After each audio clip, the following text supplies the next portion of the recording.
अस्सलाम वालेकुम दोस्तों, कल एक दर्दनाक वाक़या जो है वो जहानिया में पेश आया है। उसके बारे में बात करने से पहले मैं आपको बता दूं कि इस वाक़ये के बारे में जो है हम एक डिटेल वीडियो बनाएंगे, जिसमें मुल्ज़मान के वीडियो बयान होंगे, पुलिस की तफ्तीश होगी और लवाहिकीन की दर्द भरी जो है वो कहानी होगी। तो आज की वीडियो जो है वो सिर्फ़ जो शहर की फ़ज़ा में एक करब है, एक तजस्सुस है, उसको ख़त्म करने के लिए पेश खिदमत है, एक शॉर्ट वीडियो है।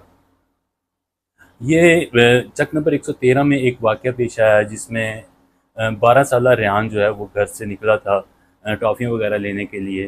तो उसको नामालूम अफराद ने जो है वो अगवा कर लिया था और 3 दिन के बाद उसकी जो लाश है वो नहर से बरामद हुई थी। जब रेहान जो है वो अगवा हुआ था तो वालिदैन ने जो है वो पुलिस में रिपोर्ट की। तो डीपीओ इस्माइल खाड़क साहब खुद जो है वो जानिया तशरीफ़